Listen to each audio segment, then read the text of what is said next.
lo pedimos todo. Amén. Pues este estudio se llama Pecados respetables. Como ya sabéis, esta es la última semana de introducción, hemos hecho 5 semanas, esta es la última de introducción y ya la semana que viene empezamos a estudiar pecado por pecado para ver esos pecados que debemos luchar contra ellos, que debemos quitar de nuestra vida por más que se hayan ganado el término de respetable, por más que lleven en nuestra vida mucho tiempo y que incluso pensemos, pero eso es pecado. Debemos de llamar pecado a lo que Dios llama pecado. Entonces, estamos ahora en la introducción.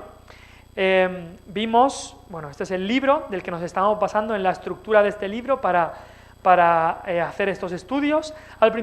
La primera semana vimos qué significa la palabra santos. Y vimos que Dios llama a aquellos que son creyentes, a aquellos que han nacido de nuevo, Dios los llama santos. ¿Qué significa? ¿Significa que son perfectos? ¿Significa que tienen un aro en la cabeza? No, lo que significa es que han sido separados para un uso específico. Dios nos ha separado para Él, consagrado para Él, para que le sirvamos a Él.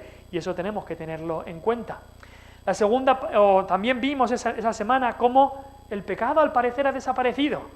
Y no es que haya desaparecido, es que ya no se habla del pecado.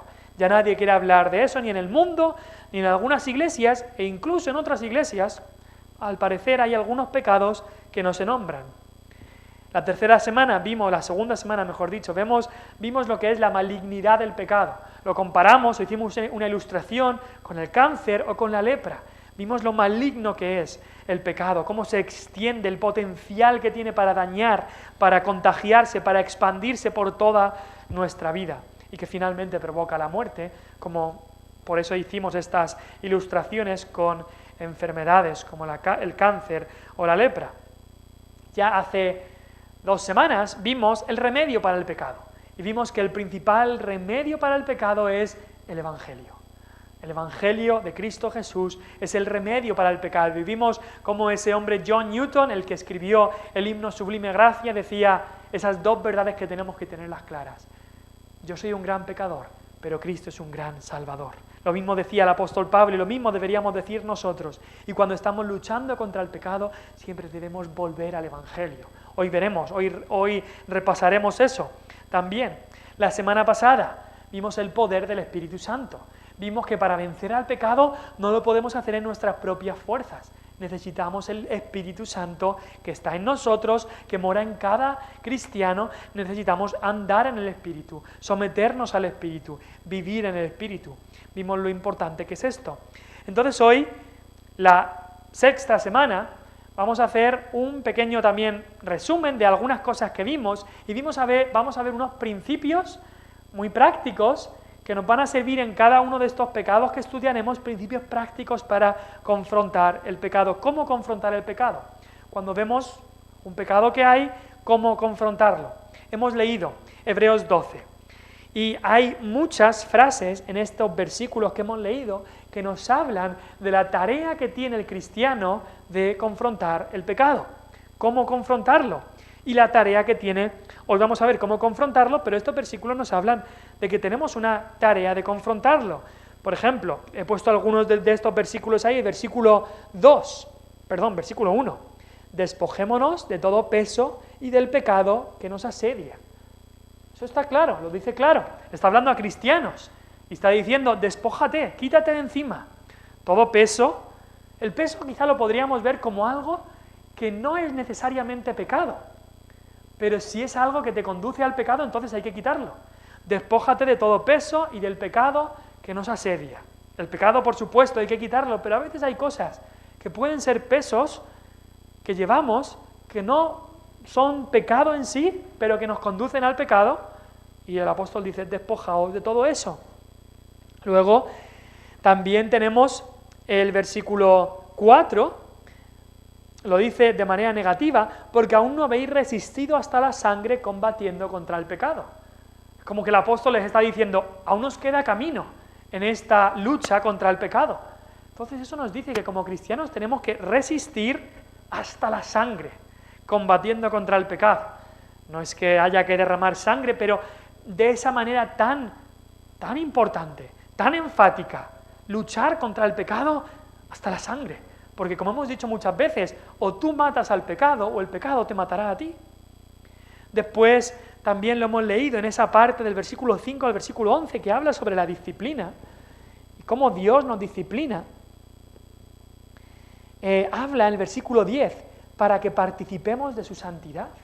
Dios quiere que participemos de su santidad. Y después el versículo 13 nos dice, haced sendas derechas para vuestros pies.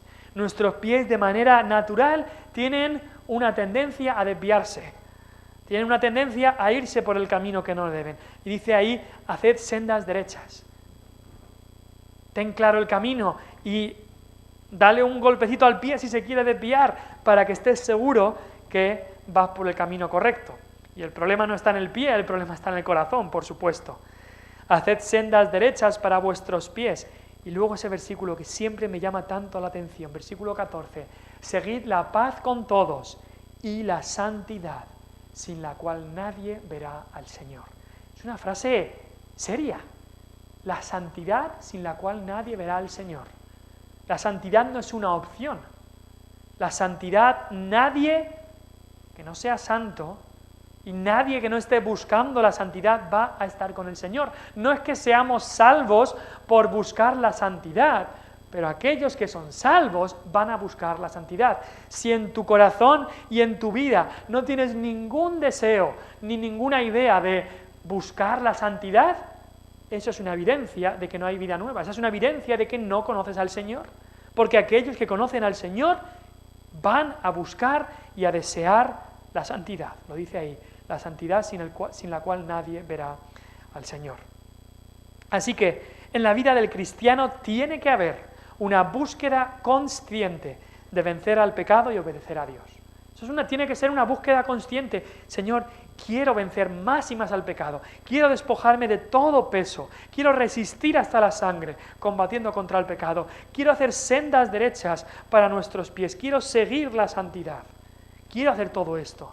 Señor, quiero vencer al pecado y obedecerte a ti. Ahora, Satanás es muy astuto y muchas veces Satanás nos tienta a decir, no, sí que es verdad, todos somos pecadores.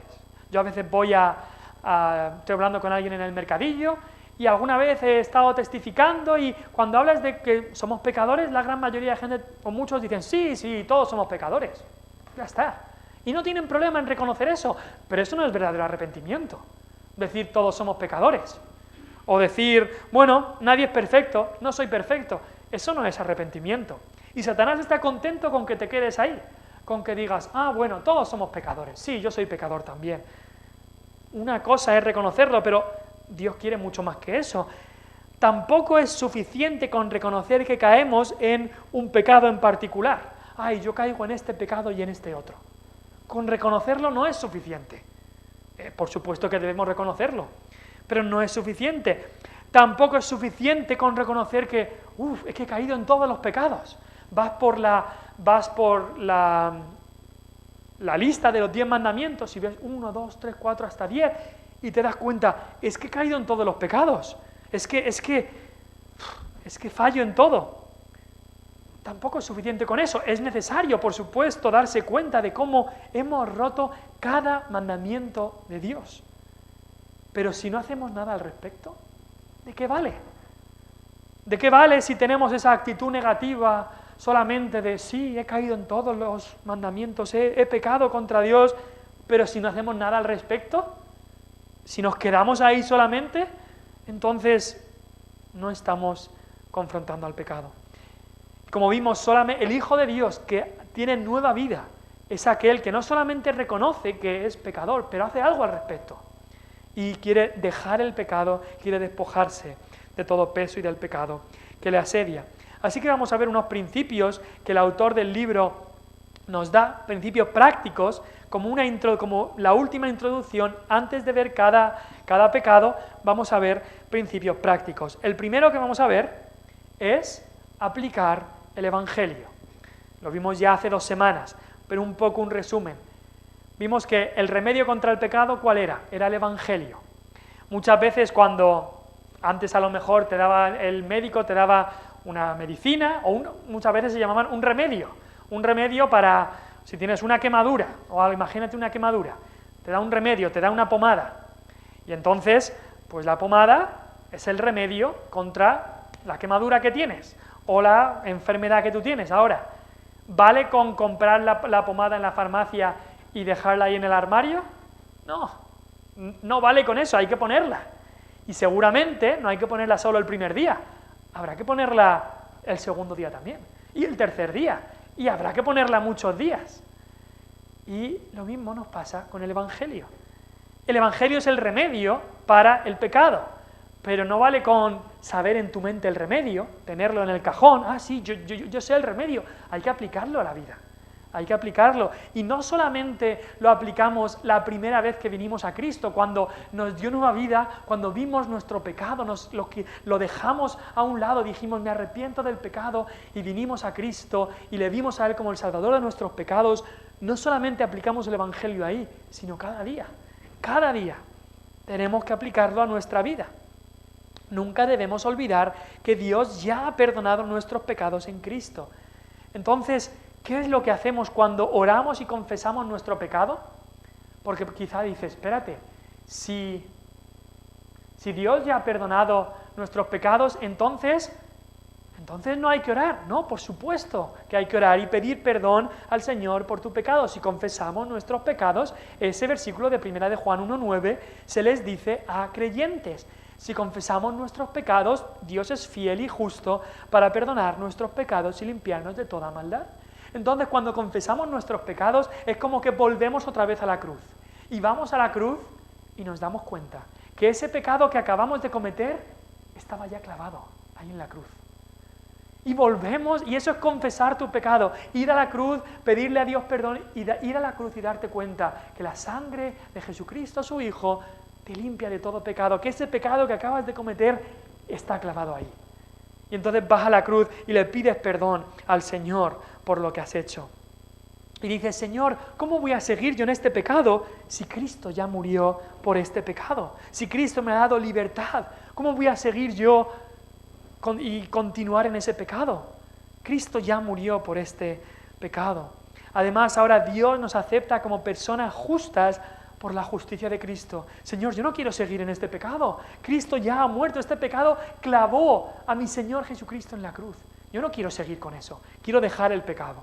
Así que aplicar el Evangelio es lo principal y lo primero para saber y para poder dejar el pecado. Porque si no hubiera Evangelio, si no hubiera cruz, si no hubiera muerte de Cristo, no habría ninguna manera de vencer al pecado. Esto es lo primero. Aplicar el Evangelio, volver cada día a la cruz de Cristo y ver que nuestro pecado ya fue clavado ahí. En Colosenses nos lo dice, creo que es en Colosenses capítulo 2, que dice que el acta de los decretos que había contra nosotros fue clavada en la cruz. Cada pecado que cometemos es como que fue escrito en un acta con todos los pecados que tú has cometido, pero fue clavada en la cruz de Cristo. Cada pecado fue clavado ahí en la cruz con Él. Eso es lo primero, aplicar el Evangelio. En segundo lugar, necesitamos depender del Espíritu Santo. Vimos la semana pasada esta lucha que hay entre la carne y el Espíritu. La carne y el Espíritu luchan en la vida del cristiano. Si no hay lucha en tu vida, entonces es que no eres cristiano. El cristiano tiene que haber esa lucha.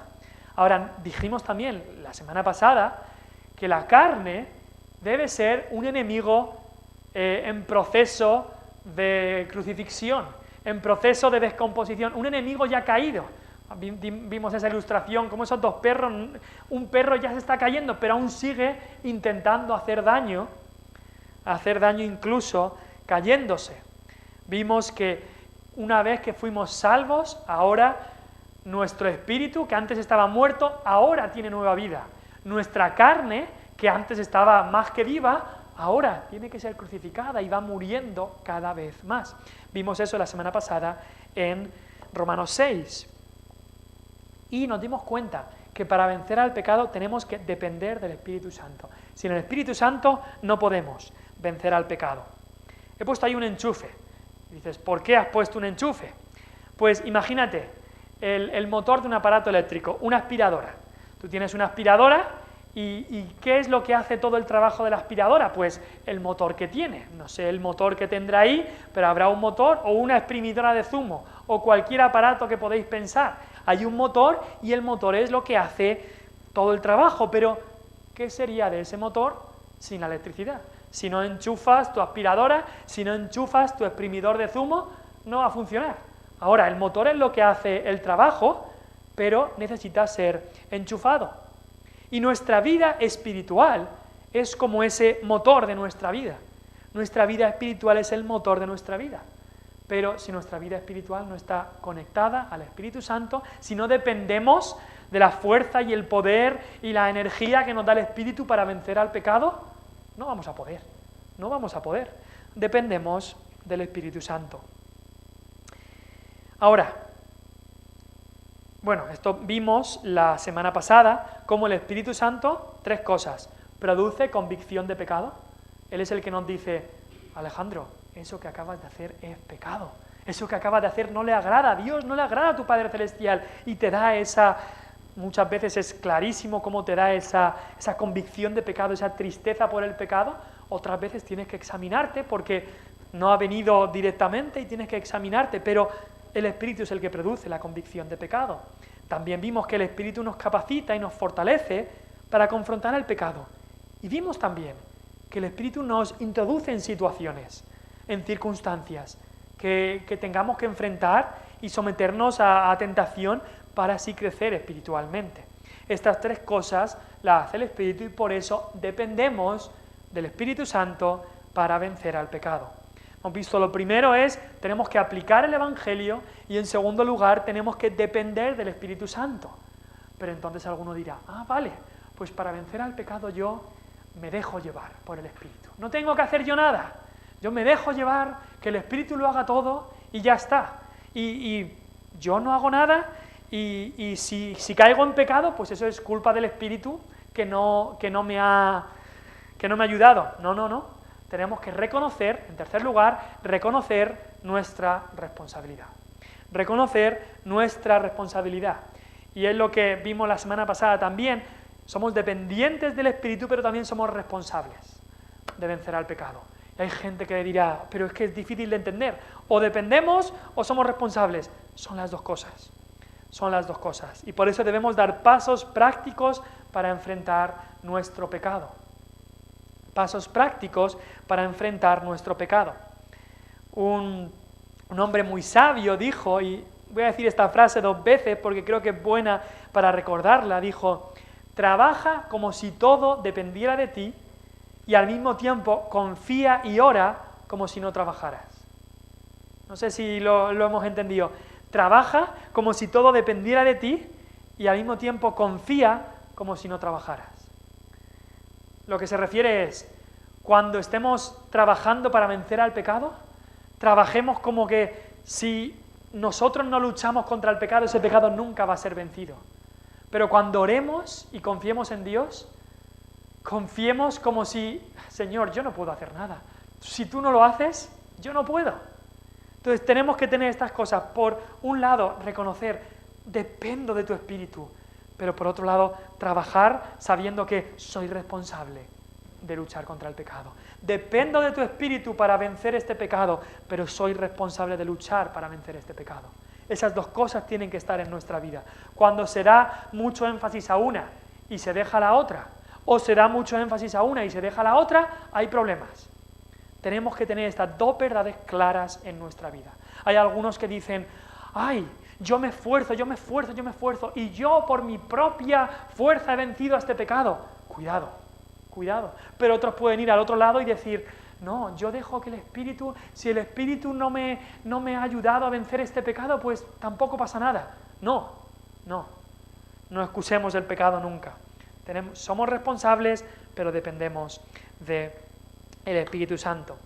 Hay una ilustración o una historia, me acuerdo, mi padre la contó algunas veces como un chiste, pero que un hombre, un leñador ahí del campo, va a la tienda para comprarse una sierra. Y va a la tienda y le dice, quiero la mejor sierra que tengas, una que corte 100 árboles al día. Y dice el vendedor, perfecto, tenemos aquí el último modelo, esta sierra eléctrica que tenemos, esta te corta seguro, yo diría 100 o 150 árboles al día sin problema. Así que el leñador se va a casa y tal, pero bueno, viene el siguiente día a la tienda y le dice al hombre, lo siento, pero con lo cara que era esta sierra y solo corta 20 árboles. Tú me dijiste que 100 o 150, solo corta 20 árboles. Y el vendedor dice, pues no sé. Entonces coge la sierra eléctrica, hace así, ¡brum!, le da, y el hombre dice, ¿y ese ruido qué es? Claro, el hombre estaba intentando cortar con la sierra eléctrica, pero sin enchufarla. Cortar así, y por supuesto que el hombre estaba cortando ya 20 ya era suficiente lo que había cortado. Es una ilustración, es un chiste. Pero muchas veces esto es lo que nos pasa a nosotros. Intentamos por nuestras propias fuerzas y no nos damos cuenta que nos falta el poder del Espíritu Santo. Y por más que, como ese leñador con la sierra eléctrica, intentaría cortar la madera, y no sé cómo lo haría, pero sin la energía de esa sierra eléctrica no le servía de mucho. Y nosotros, sin el poder del Espíritu Santo, no vamos a poder vencer el pecado. Pero al mismo tiempo, como hemos dicho, hay una responsabilidad en nosotros también. En cuarto lugar, identifica los pecados respetables, específicos en tu vida. Y esto es importante. Muchas veces venimos al Señor y podemos orar en general. Señor, perdóname por los pecados que he cometido hoy. Pero eso no es realmente arrepentimiento. Arrepentimiento es reconocer en qué he pecado. Reconocer estos pecados, identificarlos, ir con la lupa, ver exactamente lo que es el pecado con el microscopio, en qué he pecado, en qué consiste el pecado, examinarnos. Muchas veces, leía un libro esta semana, muchas veces vemos solo la punta del iceberg y muchas veces un pecado esconde otro pecado. Muchas veces tenemos que ir un poco más a lo profundo. ¿Por qué es que yo no he orado hoy? ¿No orar está mal? Sí, deberíamos estar en oración, pero quizá hay una razón más profunda. Quizá deseo otras cosas antes que a Dios hay razones más profundas. ¿Por qué le he dicho esta palabra mal a esta persona? Eso quizá es el pecado superficial, pero quizá hay otras razones, otros pecados más profundos que debemos estudiar e identificar.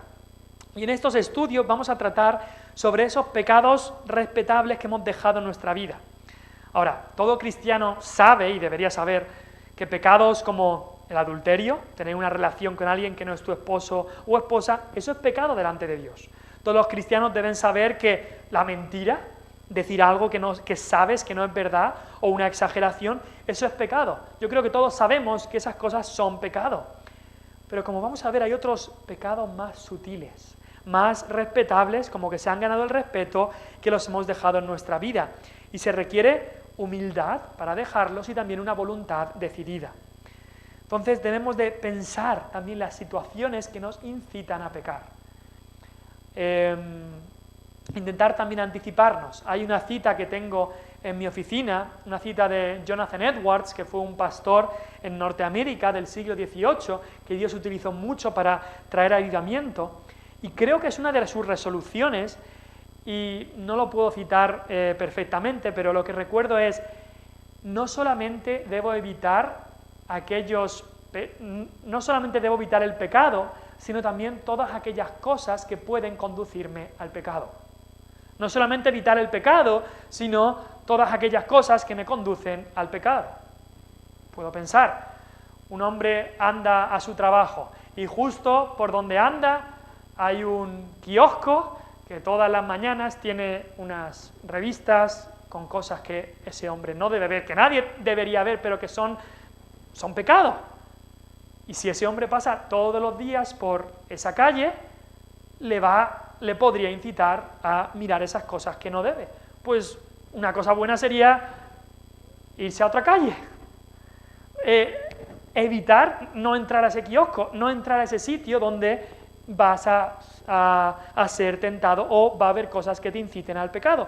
A veces es imposible evitar ser tentado, evitar ser tentado. Siempre hay salida para la tentación, Pero si puedo evitar la tentación, mejor que mejor. Te da un ejemplo como podría ser otros. No ponernos en situaciones que nos inciten a pecar. Entonces, debemos identificar estos pecados respetables. Hemos visto cómo confrontar el pecado. Aplica el Evangelio. Lo vimos hace unas semanas. Depende del poder del Espíritu Santo. 3. Reconoce tu responsabilidad. Y 4. Identifica los pecados respetables específicos. No en general, Señor, confieso mis pecados, amén, sino pecados específicos en tu vida. Así podremos luchar contra ellos. Si somos generales en nuestra oración, Señor, te pido perdón por mis pecados, perdóname, no vamos a poder vencerlos si somos tan generales. 5. Y esto, pues este año estamos también trabajando con eso. Memoriza y aplica los versículos bíblicos pertinentes. Una cosa muy buena y es algo que enfatizamos desde el año pasado es la memorización de versículos bíblicos, para que cuando venga la tentación podamos acordarnos de ese versículo. Un camello bebe agua y según entiendo, cuando beben agua, beben muchísima agua. Ahora, quizá ves un camello bebiendo y dices, pero ¿por qué bebe tanto? Con un poco para calmar la sed ya le vale, ¿no? Pero ¿qué tiene el camello detrás? Tiene jorobas. ¿Y qué hace ahí? Guardar esa agua. ¿Para qué la guarda? Para cuando esté en algún sitio que no tenga agua, entonces esa agua le va a servir. Por eso ha metido toda esa agua dentro. Quizá eso se puede aplicar en muchas cosas. Hay gente que hace acopio de leña para que cuando venga el frío, entonces tenga leña. Guardamos cosas para cuando venga la situación difícil. Y lo mismo debemos hacer con la palabra de Dios. La guardamos en nuestro corazón para cuando venga la situación difícil. Salmo 119, creo que es el versículo 10 o 11, y lo hemos dicho muchas veces, dice, en mi corazón he guardado tus dichos para no pecar contra ti. ¿Os acordáis de cómo respondió Jesús a la tentación? Las 3 veces respondió diciendo, escrito está. ¿Cómo tenemos que responder nosotros a la tentación? De la misma manera, con la Biblia y con la Biblia. Claro, no vas a ir siempre todas las 24 horas con la Biblia. A ver, tengo ganas de gritar, voy a buscar un versículo que me hable de la ira. No vas a poder hacer eso. Entonces hay que guardarlo aquí. Hay que memorizar y aplicar los versículos bíblicos pertinentes. Tengo problemas con la envidia. Voy a memorizar un versículo sobre la envidia, para que cuando esté pensando, ay, mira el coche que tiene el vecino, el Señor me traiga este versículo y no peque en esto. Yo a veces, y hablando con mi padre también a veces, nos ofuscamos cuando vemos a veces las leyes que trae el gobierno, cómo están haciendo, cómo se está gobernando el país. Decimos, ¿qué va a ser de nosotros? ¿Qué va a ser de mis hijos? ¿Qué va a pasar? Y el otro día estaba leyendo un libro que me vino que me recordó ese versículo que habla Daniel de que es el cielo el que gobierna, de que el cielo gobierna sobre los hijos de los hombres. Y hablándolo con mi padre decíamos, el cielo gobierna. Por encima de Pedro Sánchez, por encima de Biden, por encima de el que sea, el cielo gobierna. Y un versículo así, esto es un ejemplo, un versículo así, memorizarlo, o solo 3 palabras, memorizarlo, me ayudó a, cuando me ofusco y me frustro por ver algo que no me gusta, me tengo que dar cuenta, alguien está gobernando arriba. Alguien que se enfada mucho, me enfado mucho por esto y me airo, tengo ira, pues un versículo en Efesios, airaos pero no pequéis. Pues hay ya dice ahí Efesios, no pequéis cuando te aires y no se ponga el sol sobre vuestro enojo, resuélvelo. Algo que aprecié yo mucho cuando tenía 18 años. En un campamento fui y hablé con el monitor que tenía, porque tenía algunas luchas, y este monitor me dijo esta gran verdad: aplica la verdad, memoriza y aplica versículos a cada lucha de tu vida. Y me mandó una hojita, yo le dije algunas luchas que tenía, y me mandó una hojita con versículos bíblicos, y me decía, cada mañana lee estos versículos. Cada mañana lee estos versículos, y así te ayudará a luchar contra esos pecados, esas luchas. Y eso tenemos que ir haciendo. Y ahora cada vez que tratemos un pecado en las próximas semanas, trataremos diferentes pecados cada semana, también daremos bastantes versículos que nos puedan ayudar. Y esos son buenos versículos para ir memorizando, para enfrentar estos pecados. Entonces, esos versículos se darán en la lección y son versículos buenos para memorizar y aplicarlo cuando llegue la tentación. Así que aplicamos el Evangelio, dependemos del poder del Espíritu Santo, nos damos cuenta de que somos responsables también, después identificamos, buscamos estos pecados específicos en nuestra vida, memorizamos y aplicamos los versículos bíblicos pertinentes y también cultivamos y aplicamos la oración. Este año lo estamos enfatizando en la Iglesia, la oración. Y es uno de los pasos más importantes para enfrentar y vencer el pecado. Es más, es indispensable. Es indispensable. Un hombre sin oración será un hombre muy fácil de caer en el pecado. Es más, en este versículo lema del año, que habla de la oración, si se humillare mi pueblo y oraren y buscaren mi rostro y se convirtieren de sus malos caminos. Habla de cómo vencer el pecado y habla de la oración. ¿Os acordáis de lo que dijo el Señor Jesús a sus discípulos en la noche de Getsemaní? Les dijo, velad y orad para que no entréis en tentación. Velad y orad para que no entréis en tentación. Uno de los mayores beneficios que tiene la oración es que nos ayuda a no meternos en tentación. Tiene otros 1000 beneficios la oración, por supuesto. La oración tiene muchos beneficios, pero uno de los mayores es que nos sirve para no entrar en tentación. Ahora, Satanás tienta muy fácilmente a las almas que están sin oración. Fácilmente, Satanás las tienta y van a caer. Pero aquellos que están orando lo tienen mucho más difícil. ¿Cómo orar por aquellos pecados que queremos vencer? ¿Cómo debemos orar? Pues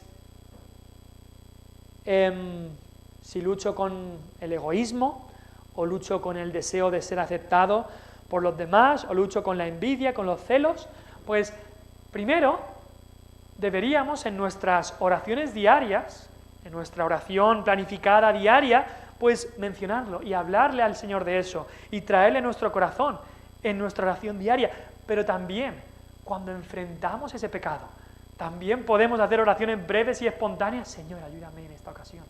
Leemos en la Biblia, me acuerdo de Nehemías. Nehemías, el copero del rey, cuando vio cómo estaba su pueblo, en lo mal que estaba el pueblo de Israel, que había vuelto a la tierra de Canaán, a la tierra de Israel, estaban fatal, y dice que estuvo, creo que semanas y días orando, sin parar.